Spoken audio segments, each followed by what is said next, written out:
morning, everyone. Welcome back to Tahir Sir's Academy. हमने अब तक सर्कुलर मोशन का पार्ट कवर कर दिया है. ओके आज हम नया टॉपिक स्टार्ट करेंगे, that is rotational motion. If you all remember, हमने जो रोटेशनल डायनामिक्स पूरा जो चैप्टर है वो दो इक्वल हाफ में डिवाइड किए.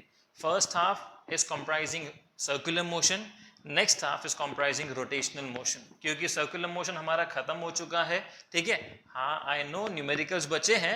एट द एंड न्यूमेरिकल्स को थोड़ा डिफरेंट अप्रोच रखना पड़ता है, इसके लिए मैं वो एंड में लेऊंगा. पूरा जब चैप्टर वाला रोटेशनल डायनामिक्स पूरा खत्म हो जाएगा तब हम न्यूमेरिकल्स का डिस्कशन करेंगे. Okay, so let us start with rotational motion. Rotational motion क्या होता है, सवाल सबसे पहला, ठीक है, जिसका मैंने जवाब कहीं ना कहीं आपको पहले बता चुका हूं. दूसरा सवाल, सर्कुलर और रोटेशनल में फर्क क्या है. ओके, सबसे पहले चीज ये दिमाग बिठा लो कि rotational motion is a motion of an object और a particle along a fixed point, जिसको एक्सिस भी आप बोल सकते हैं. जैसे मैं अगर एग्जांपल फैन का दूं, the ceiling fan, so that fan is performing rotational motion. Okay, rotational motion में कुछ चीजें कंसिडर करना पड़ता है हमारे को. ओके, जैसे ये एक ऑब्जेक्ट है. If I consider this object, ये ऑब्जेक्ट मेरा सॉलिड है. सॉलिड्स में भी डिफरेंट टाइप्स होते हैं. सॉलिड में रिजिड सॉलिड्स होते हैं, सॉफ्ट सॉलिड्स होते हैं, इलास्टिक सॉलिड होते हैं. ओके, तो रिजिड सॉलिड्स जो होते हैं, ठीक है, उसमें रोटेशनल मोशन पॉसिबल है वेरी इजीली, वेरी स्मूथली. कोई भी आप बॉडी लो जिसको आपको रोटेट करना है, you have to make sure that वो ऑब्जेक्ट रिजिड होना चाहिए. अब रिजिड का मतलब क्या होता है? Rigid means tough. बोलते हैं ना, बहुत सारे बच्चों को टीचर्स ताना मारती है कि ये बच्चे बहुत ढीठ हैं. सो व्हाट इज दैट ढीठ word in Hindi? Rigid is called as ढीठ, वेरी टफ, वेरी रिजिड. बोलते हैं ना, that boy is very rigid, means he is not able to mould himself. उसका जो मेंटल स्टेट है मोल्ड नहीं कर पा रहा, तो इन दैट केस हम उसको रिजिड बोलते हैं. सो यहाँ पे रिजिड क्या है? रिजिडनेस इज दैट क्वालिटी जिससे हम इजिली मोल्ड नहीं कर सकते हैं.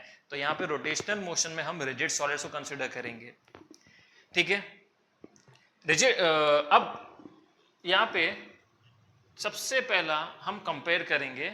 ये formula is very important, because ये फॉर्मूला आप कर लोगे ना तो कहीं ना कहीं आपका रोटेशनल पार्ट जो पूरा है सिलेबस में वो ऑलमोस्ट पूरा कवर हो जाएगा. So we'll be first focusing on difference between formula wise linear motion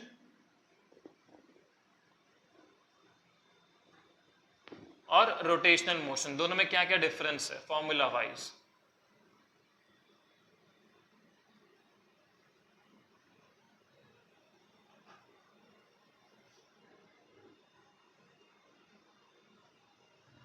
ठीक है, सबसे पहले चीज, जो भी ऑब्जेक्ट होती है या होता है, वो ऑब्जेक्ट को मूव करना है तो क्या क्या चीजें मुझे जरूरत है, बिकॉज ऑब्जेक्ट अपना खुद से मूव नहीं हो सकता. ये न्यूटन ने बोल चुका है ना अपने फर्स्ट लॉ में.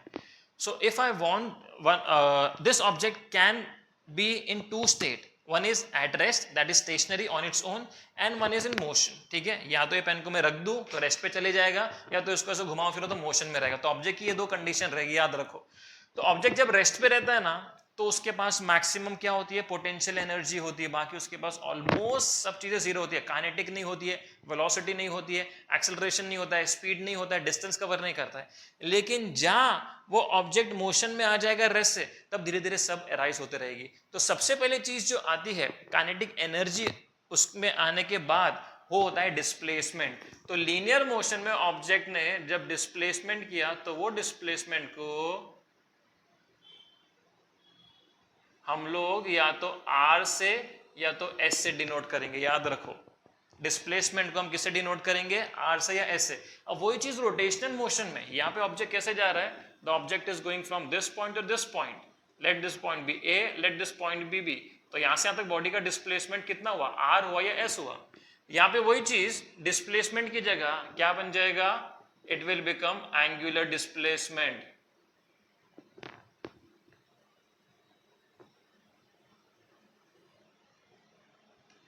इसको किससे डिनोट करेंगे? थीटा से डिनोट करेंगे. समझ में आया? एंगुलर डिस्प्लेसमेंट को थीटा से डिनोट करेंगे. ये क्या डिस्प्लेसमेंट, ये कौन सा डिस्प्लेसमेंट होता है? यहाँ पे जब ऑब्जेक्ट सर्कुलर, ऐसा सर्कुलर मोशन परफॉर्म कर रहा है ना, तो मुझे डिस्प्लेसमेंट चेक करना. तो what will I do? Centre से लेके, सपोज करो ये इनिशियल पॉइंट था, यहाँ से लेके ऑब्जेक्ट यहाँ तक गया, तो मैं दोनों पॉइंट को हाईलाइट करूंगा तो मुझे क्या मेजर करके देगा, ये थीटा देगा। ये थीटा यहाँ पे एंगुलर डिस्प्लेसमेंट माना जाता है। लीनियर डिस्प्लेसमेंट को सिर्फ डिस्प्लेसमेंट बोलते हैं, बट यहाँ के डिस्प्लेसमेंट को हम लोग एंगुलर डिस्प्लेसमेंट बोलेंगे। नाउ जब डिस्प्लेसमेंट चेंज होता है टाइम के रिस्पेक्ट में तो वो क्या देगा, क्या देगा, सोचो सोचो, वेरी गुड, वेलोसिटी देगा। ओके, सो ये मैंने बताया ना, जब ऑब्जेक्ट मोशन में आएगा, लीनियर मोशन में आ गया तो हर चीज आ जाएगी, डिस्प्लेसमेंट आएगा, वो वेलोसिटी लाएगा टाइम के रिस्पेक्ट में, फिर वापस से वेलोसिटी क्या लेके आएगा वो आगे देखेंगे। तो सेकेंड इज वेलोसिटी। तो वेलोसिटी यहां पे क्या हो जाएगा, displacement over time. Now if you see the actual formula of velocity, it is not displacement upon time, it is rather, velocity को सबसे पहले v से डिनोट करेंगे, it is the rate of change of displacement upon time, जिसको हम लोग dr upon dt से denote करते हैं। ये d अपॉन dt टर्म क्या होता है, मैं यहां पे लिख देता हूं, this d upon dt in statement form is called as the rate of change। ये सब आपने 11th में किया हुआ है, ठीक है। तो d अपॉन dt का मतलब the rate of change, rate का मतलब विद रिस्पेक्ट टू टाइम होता है। तो ऐसी क्वांटिटी जो टाइम के रिस्पेक्ट में चेंज हो रही है वो कुछ ना कुछ नया रिजल्ट देती है। जैसे डिस्प्लेसमेंट चेंज हो रहा है ना टाइम के रिस्पेक्ट में, तो क्या बनेगा, वेलोसिटी बनेगा। यहाँ पे वही चीज क्या हो जाएगी, यहाँ पे वही चीज को हम लोग एंगुलर वेलोसिटी बोलेंगे। समझ में आ रहा है, टर्म्स वही हैं, बस सिंबल्स मॉडिफाई हो जा रहे हैं। डिस्प्लेसमेंट वहां पे भी डिस्प्लेसमेंट है, बस एंगुलर डिस्प्लेसमेंट थोड़ा मॉडिफाई हो गया है, जिसका टर्म थीटा जाता है।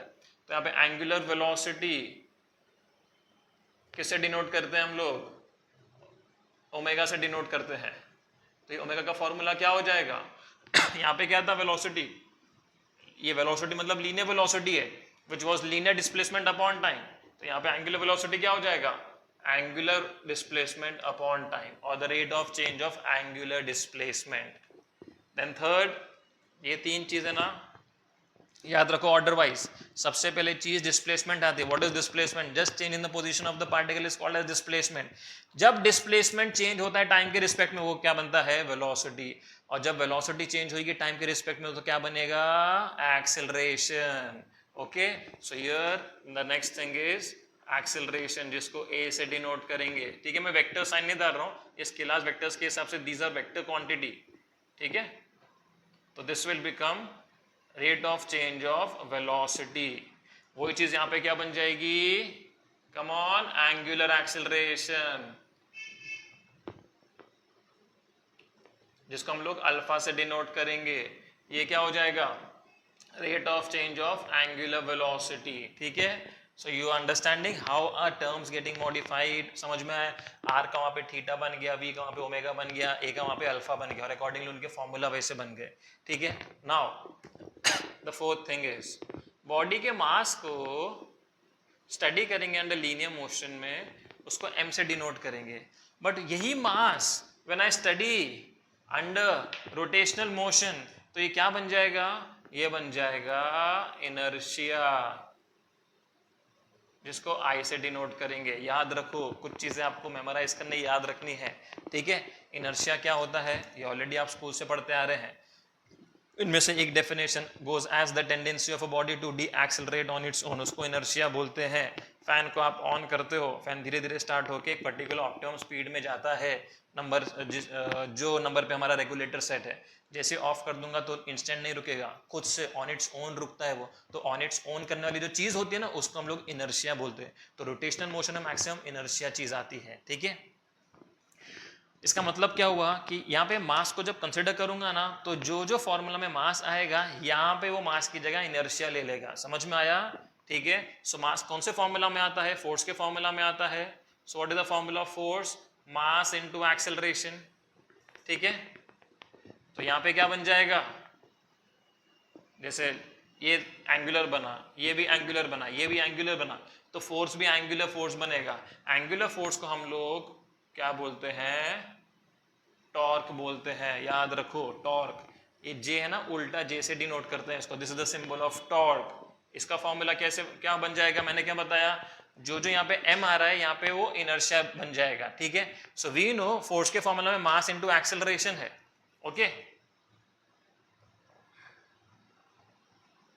मास इंटू एक्सेलरेशन है, यहाँ पे क्या बन जाएगा, m की जगह क्या आएगा, यहाँ पे इनर्शिया I, और a की जगह क्या आएगा, a की जगह पे यहाँ पे क्या है, angular acceleration alpha.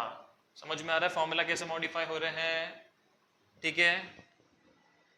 Then we have work done under linear motion, that is force into displacement F dot R, वही चीज यहाँ पे क्या बनेगा, ठीक है, that will be called as work under rotational motion, that will become F की जगह क्या आएगा, फोर्स की जगह यहाँ पे क्या है, टॉर्क है ना, तो टॉर्क इनटू थीटा, तो वर्क इन रोटेशन मोशन। ये जो रोटेशन मोशन की चीजें हैं, जो टर्म्स हैं, ठीक है, सिमिलैरिटी मैंने जो पूछा ना आपको सर्कुलर रोटेशन में, डेफिनेशन वाइज दोनों अलग अलग है, लेकिन सेम चीज क्या है, जो हम टर्म्स रोटेशनल मोशन में यूज करते हैं सर्कुलर में भी वही चीज यूज करेंगे। ओमेगा सर्कुलर मोशन में एंगुलर वेलोसिटी होता है, वही ओमेगा यहाँ पे भी एंगुलर वेलोसिटी ही रहेगा, ठीक है, ये चीज सिमिलर है, okay. Then we have kinetic energy in linear motion.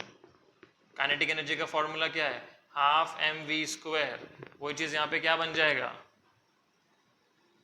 Kinetic energy in rotational motion will become half, m की जगह क्या आएगा I, v की जगह क्या आएगा ω², ठीक है। देन वी हैव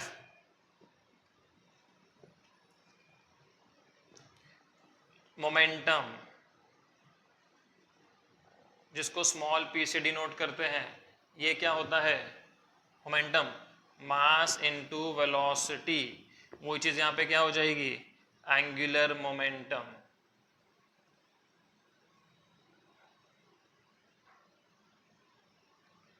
किससे डिनोट करेंगे, L से डिनोट करते हैं एंगुलर मोमेंटम को। ये क्या बन जाएगा, m की जगह क्या आएगा यहाँ पे I, और v की जगह omega, so I into omega, okay. now we have three sets of kinematical equations, okay,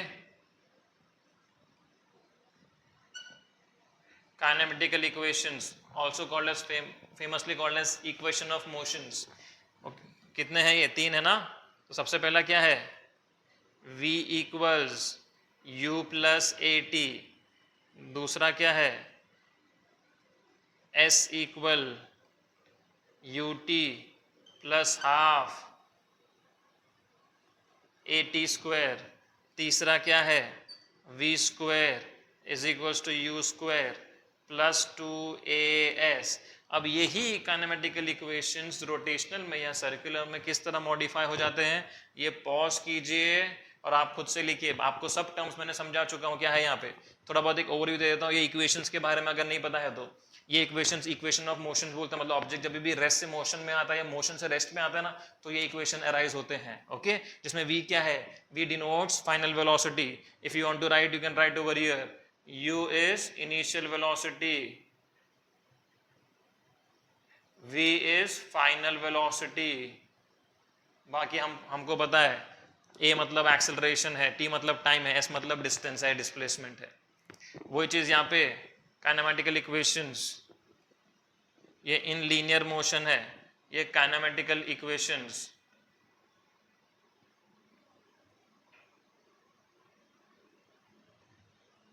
in rotational motion. Pause करके आप लोग लिखिए, चलिए अगर हिंट चाहिए तो मैं हिंट दे देता हूँ। u की जगह यहाँ पे ओमेगा नॉट ले लेगा, u लीनियर वेलोसिटी का इनिशियल पार्ट है, ओमेगा नॉट एंगुलर वेलोसिटी का इनिशियल पार्ट है,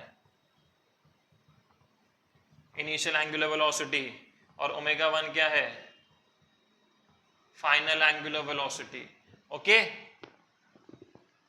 ठीक है, लिख लिया। चलो देख लो अभी करेक्ट है या नहीं।